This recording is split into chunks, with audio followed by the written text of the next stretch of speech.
Welcome, everyone, to episode 91 of Just Joshing. I am your host, Joshua Penteleresco. I write stuff and podcast too, and today I have a dynamic duo from across the pond guest starring on Just Joshing. I should say my guest for today, I should say. I'm going to just do a real quick look up because I do not want to screw up the name of one of them because I'm with the name I have, you have a tendency to want me to get it right because lots of other people get it wrong. I'm looking at it right now. Cora Buhlert and Jessica Rydill are my guests today, and they are cool because they do an international speculative fiction database from across the pond. I've already done my first press for the Cloud Diver through them, so really, really cool. It was a fun little conversation. I would love to have both of them back separately at some point down the road, as both of them, I think, have a lot more to their story. But this was a great little, short conversation, and I hope you guys enjoy it. The Cloud Diver is moving forward, slower than a lot. Sometimes, things just don't move at the pace you think they can handle. We have this idea of speed, and truth be told, time does fly fast. But it never seems fast enough when you want to get something done. And like I said, I'm about to hit an interesting phase here. 9 more episodes to 100 and 1 month away from the live podcast. It's going to be an exciting time. All right, let's get to the show. Let's hear from my guest just after a word about my YouTube channel. Looking for my archived episodes of Just Joshing? You can do so on my YouTube channel, Joshua Penteleresco. Joshua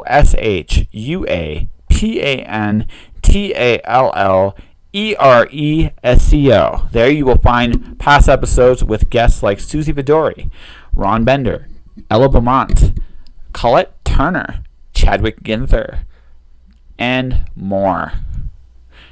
Check out my YouTube channel right now. So anything incriminating YouTube would like to say, right, it's going to be live, it's going to be on where people can actually listen to you. Okay. All right, so okay, I'm going to make sure I got your names right because I have a long name myself. I know what that's like. So Jessica Rydill? Rydill. Jessica Rydill? Yes. And Cora Buhlert? Cora Buhlert. Cora Buhlert. Okay. Cora Buhlert. Buhlert. Okay. Nice. Nice to meet you guys. So. Yeah, nice to meet you too, Josh. Yes. Yes, lovely. Yes. So good. Yeah. So welcome to the podcast. So I'm going to go basically start from this point of view. I found you guys looking for things to review because I'm going to be releasing a book in the summer called The Cloud Diver, and I came across you ladies. Looking for places to send my stuff for review and stuff.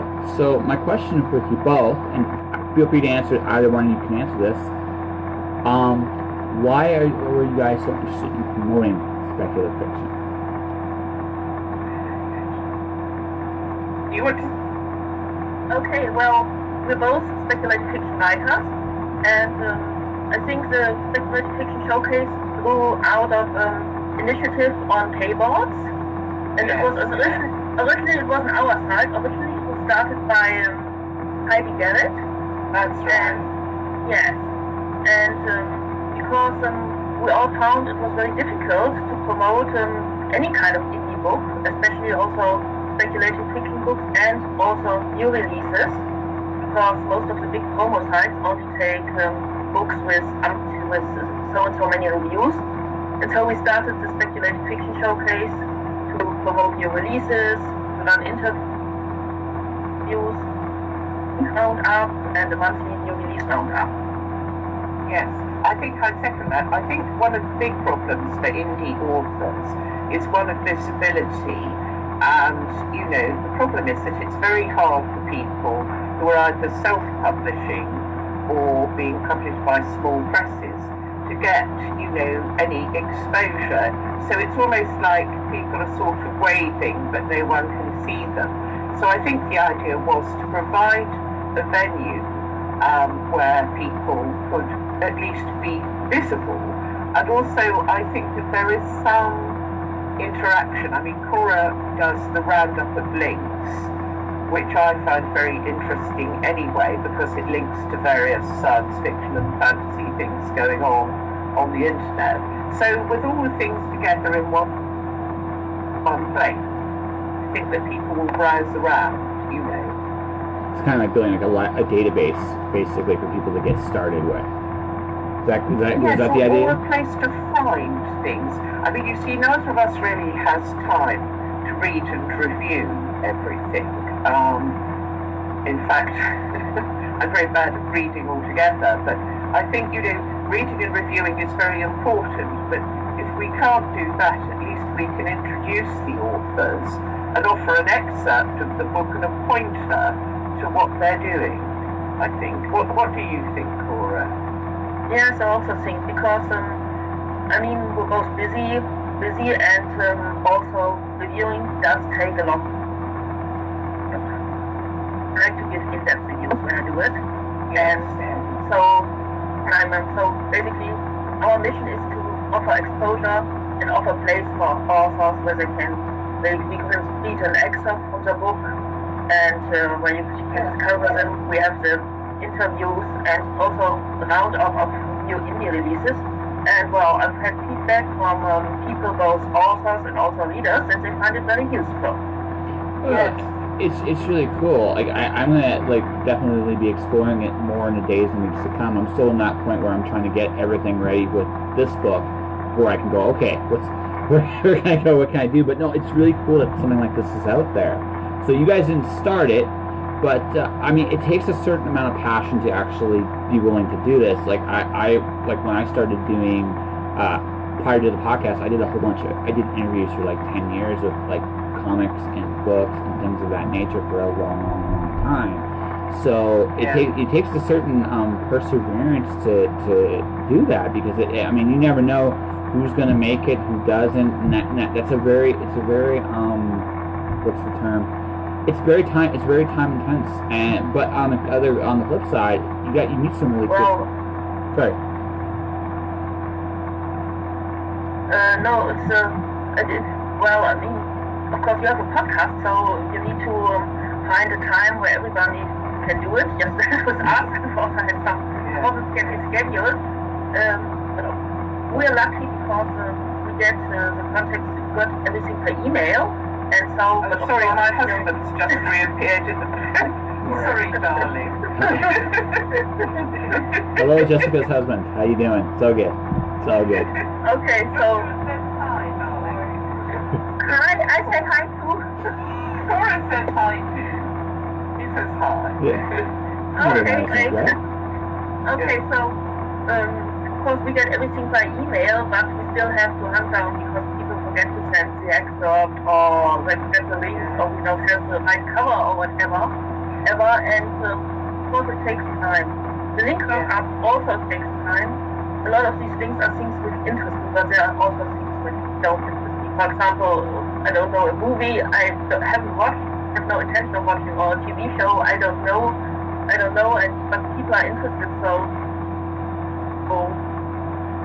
every link I just check, okay, this is something of interest, and if someone likes it, if someone might like it, then I put it into the link roundup.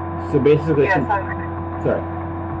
Oh, I'm just going to see. Well, I mean, Cora definitely does the lion's share of the work, because she does, all the new releases, and I tend to do interviews.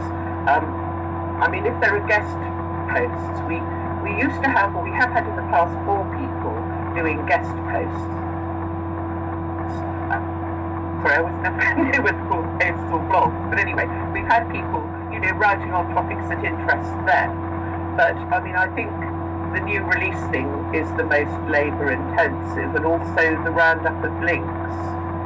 And I think the roundup of links is very important because, I mean, obviously everybody on the internet, there are lots of people sharing links to books. If you go onto Twitter, this is one thing I think we try to avoid. You see an awful lot of links that are saying something like, buy my book, and you just know nothing about it, and there are millions of them.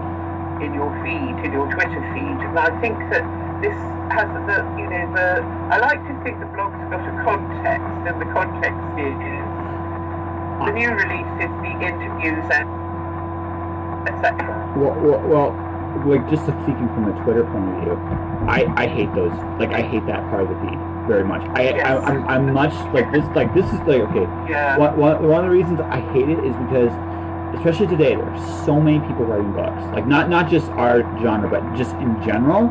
That and it's cool. I mean, it's awesome. But the thing is, how do you separate yourself from the pack if you are doing what everybody else is doing? I mean, you have to promote. It's a catch-22. You have to promote your stuff, but on the same token, you kind of have to. That's the term there. You got to seem human. Like I have to. Like most of my tweets involve Bailey's, ice cream, unicorns that fart rainbows, and random just things that I'm working on and doing at this point in time. Because I think, like again, more people are more interested in me interacting as a person. Because that's a very important part of not just like books, but marketing in general. If okay, I just met Cora, just by email, so I have a little bit of an idea of who she is, and hopefully by the time this conversation is done, I know I have a better idea of who she is, and a better idea of who you are, Jessica. But that's the whole point. And if I know who you are, and I like you, right, I'm going to be more interested in what you're doing. I'm going to be more invested in caring more. And I kind of feel like social media, especially Twitter, is terrible for that, trying to take that impersonality out of it. So. Yes, it can seem very flat at times, I think. Please buy my book. I agree. Yeah.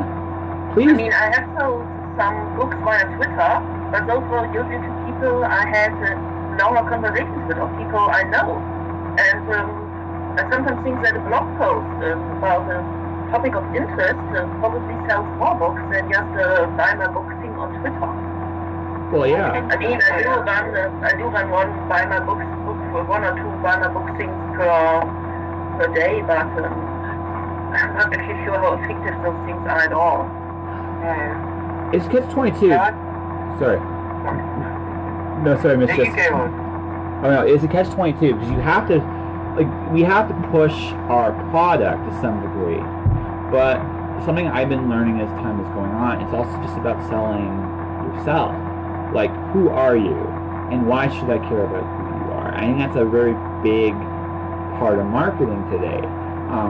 You have to dig. It's not. I mean, don't get me wrong. Your books are important, but more because of how we communicate today. Like I was telling Jessica before, why your audio is playing evil tricks on you.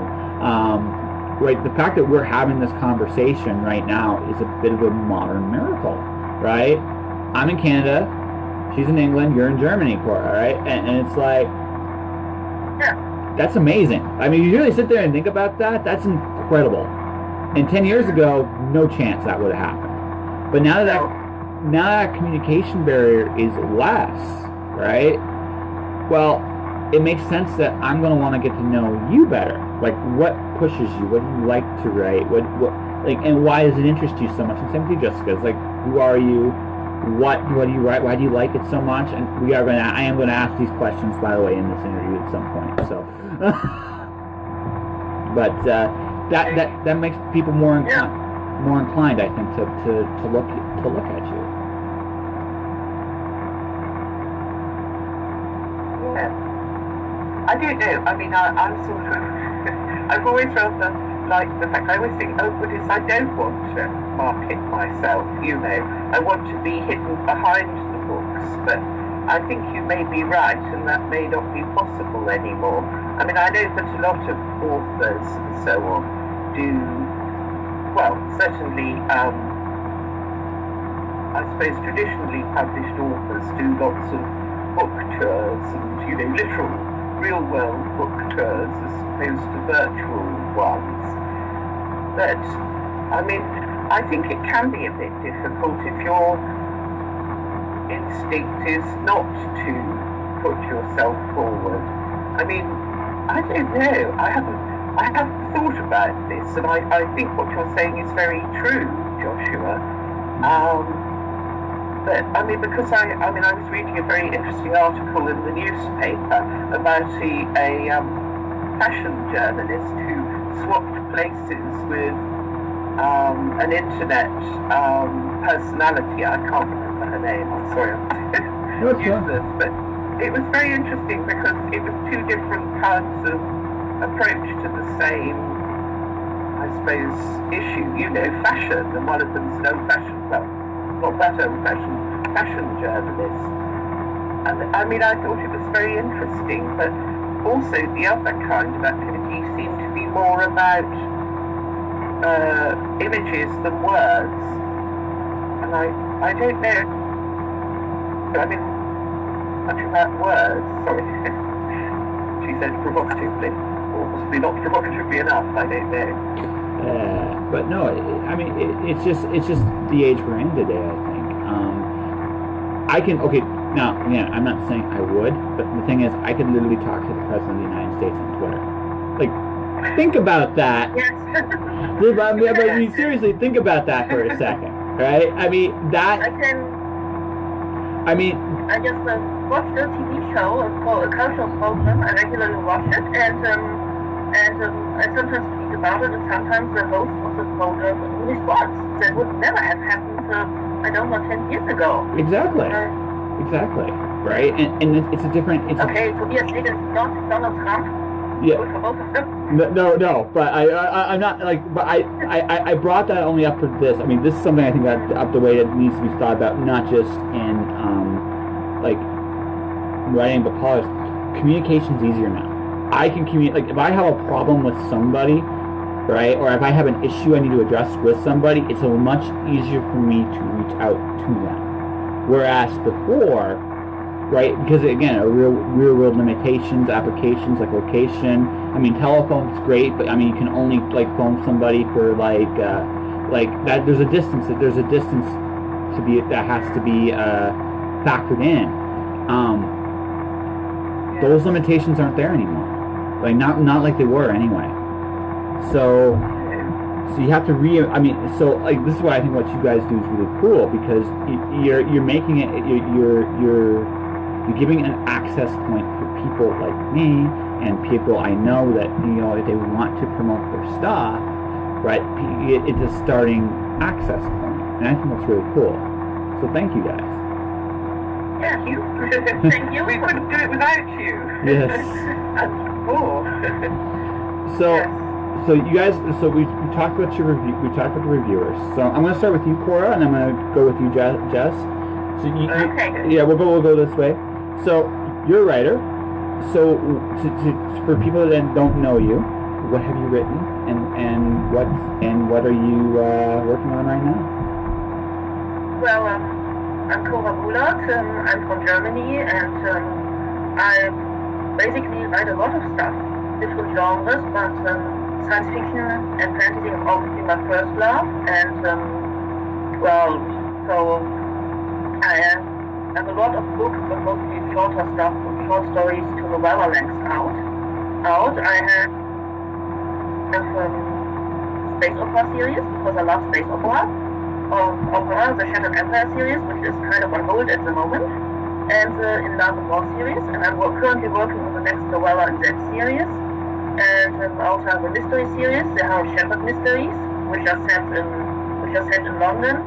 And I have the Silencer series, which is kind of pulp style adventure. Nice. Pulp style adventure set in the 1930s. Me and Jessica would gonna give you a high five. So here, from me to you, high five. High five. Yeah, cause I love pulp. Like, I really love, pulp's a really, really cool genre to really play in. Like, I'm a big Tarzan fan. I love Tarzan, John Carter, the Edgar Rice Burroughs stuff. It's like, I'm a huge fan of that stuff. I love space opera too.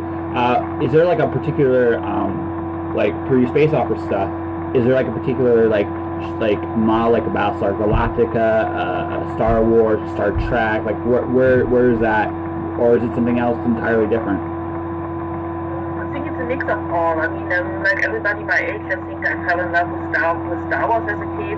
Then there was an anime version of Captain Future, Edmund Hamilton's Captain Future. Oh my gosh. Wasn't it Japanese? That's awesome. It was on TV when I was a kid. I was about 10 or so, and I loved that one. And of course, I loved our German Raum Patrol Orion, which is Brazilian, but not really well known outside the US and Star Trek. So basically, the original Battlestar Galactica also came out when I was a little girl.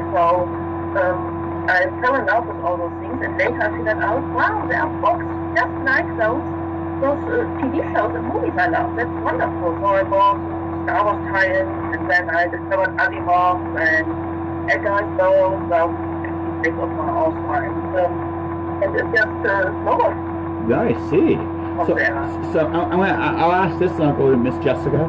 So you like the shorter length, like the novella style? Is there like is it just like you like that's where you're most comfortable, or just something that just naturally like you I don't know, it just happened. I think the problem is I get bored easily, and so I wander away and do something else. And of course, with short lengths, I can do a lot of different things, and also write in different genres. I mean, I've written romance and history, which is completely different.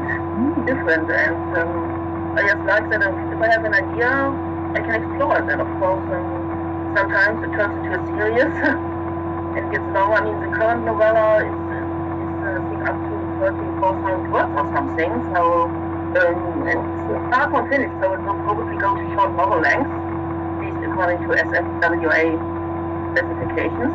Yep. That makes sense. All right. I'm going to go with Miss Jessica now. I'm going to ask you a question at the very end. So, Miss Jessica, what do you write, and why is it awesome?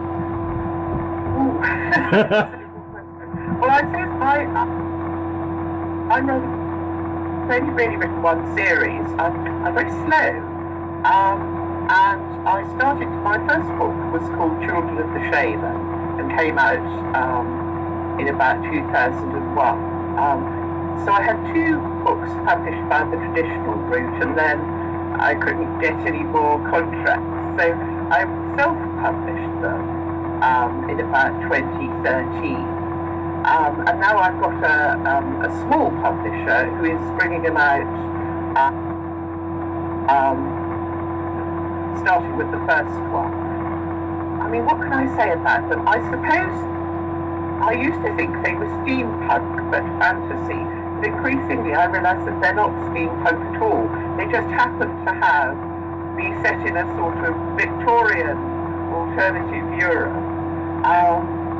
But there's an awful lot of other stuff going on, and particularly myth and folklore.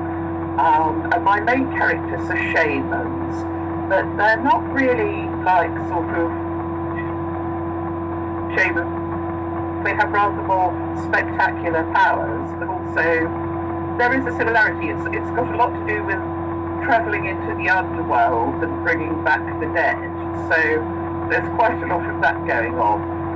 And I like to think there's some humour in there, but they can be quite dark at times as well. I think I've written 4 books. Well, I think I have written 4 books. And the latest one is called Winter Bloom, which is actually partly set in England, in this world, in the 1920s. So I had rather a lot of fun, because I set bits of it in my hometown, which is Bath. I think that's probably a fairly good summary of what they're all about. That's really good. So my question for you is, you seem to like more like, if not historical exactly, like period pieces. Is there like anything particularly fascinating with those periods for you?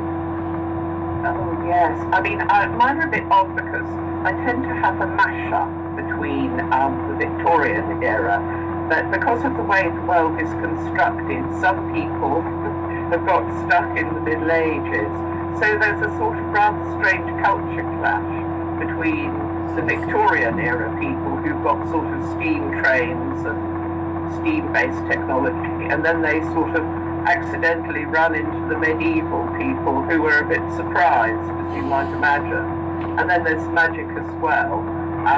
But I mean, I suppose a lot of it is to do with my interest in strange religions. Gosh, I could go on interminably. Perhaps I shouldn't. But I'm very a little bit. So people need to know what the people need like I said, the people need a little bit of who you are. So if this interests you, talk about it a little bit at least. Okay. Well, I suppose.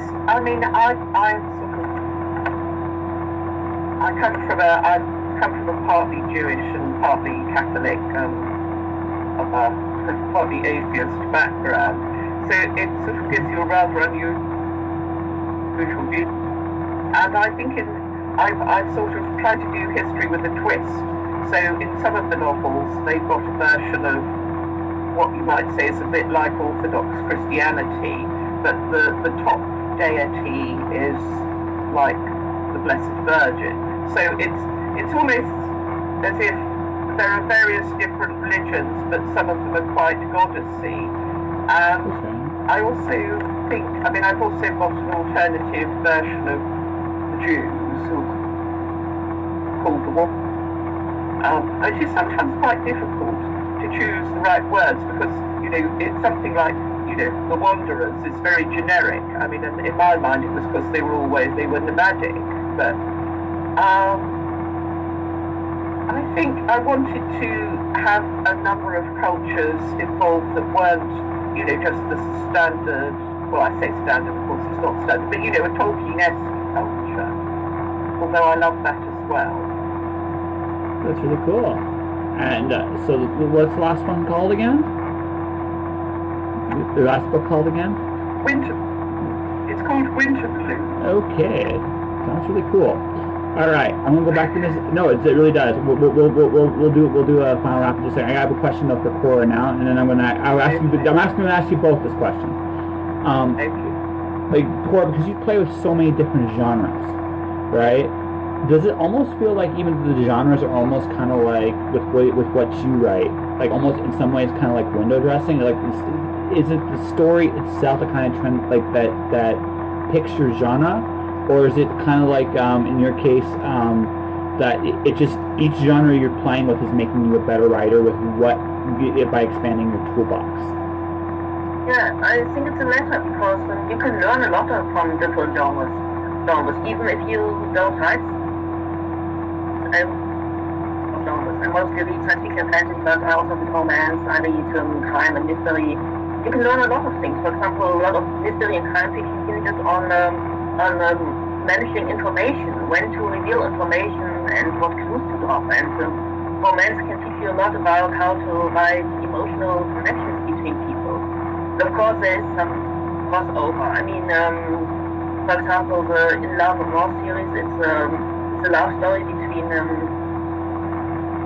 two people, an opposing sides of intergalactic war, and who fall in love, and then run off together. And so of course it's a romantic story, but it's also a space opera. And of course, for example, the Silencer stories, they are pulp-style adventure set in the 1930s, but they're also thrillers and also crime fiction, because it's about a writer who masquerades as his own character, who's a crime fighter. And so, of course, we also have to use some tricks from the crime and mystery toolbox. Nice. Would you like to add anything, Miss Jess, or? Well, I suppose, I think crossover is, the future is crossover. And like Cora, I like reading. I don't always read all that much, but when I do read, I like to read lots of different things. And I think some of the most interesting stuff that's coming along now is stuff where genres are getting mixed up together. So yes, I agree, I think. Alright, so I think we have ourselves a decent interview here. So I'm going to go from Jessica first, Cora last. So what I want, so basically what I would like here is if people want to get a hold of you, social media and your current lease, drop it up here if people can find you. And Cora, you can do the same thing, and then we'll talk, and then that'll be it. Okay. How do I do that? Should I email it to you? No, just say it on the podcast. Oh, right. Okay. Well, I mean, I'm sorry. It's okay. I'm on Facebook as Jessica Rydill, and also I've got this blog and website which is called Shaman's Land, and very excitingly has the address www.land.com. It's fairly easy to find, and I tend to update that occasionally. And I'm also on Twitter as @Razumova, which is a slightly silly reference to Under Western Eyes by Joseph Conrad. So it's a character. I always wondered about that one. Yes. There you go. I know. I think it was silly, really, but in the end, I couldn't quite resist it. Nothing wrong. Like yeah, a lot of my author friends on the early days of Twitter did similar things. Yeah. Right. So now, like me, I'm at @JPentelaresco because it's my name, and I'm me. I don't know how to. I agree. I mean, I think I might one day change.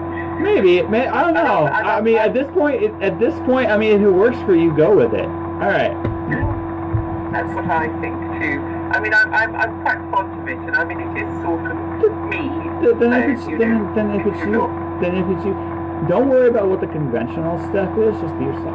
Honestly, that is if there's one thing I've learned in the last year interviewing people, is that you can only be yourself. And honestly, people will respond to you being genuinely you. It doesn't matter if it's one person or a million. I mean, that's the connect. It's about making those connections. That's why we write, right? So, all right, Miss Cora, where can people find people find you? Well, I have a website, a blog at www.corabuhlert.com. That's Cora with a C and Buhlert, B-U-H-L-R. By the way, I learned spelling in English, having to spell my name literally. Because people always not the H is a difficult. It's a very German thing. And also I have a sort of publishing blog at www.pegasus, like the flying horse-pulp.com, but that's pulp.com. That's the other Speculative Fiction Showcase, which is at indie.blogspot.com or whatever country ending. I think my blogspot is always blogspot.de because it's German. And I'm also on Twitter as Cora Buhlert. Alright. So that is the interview. Okay, great. So, thank you very much. Before we wrap stuff up, I owe you on. I want to thank Cora and Jessica for being on the show.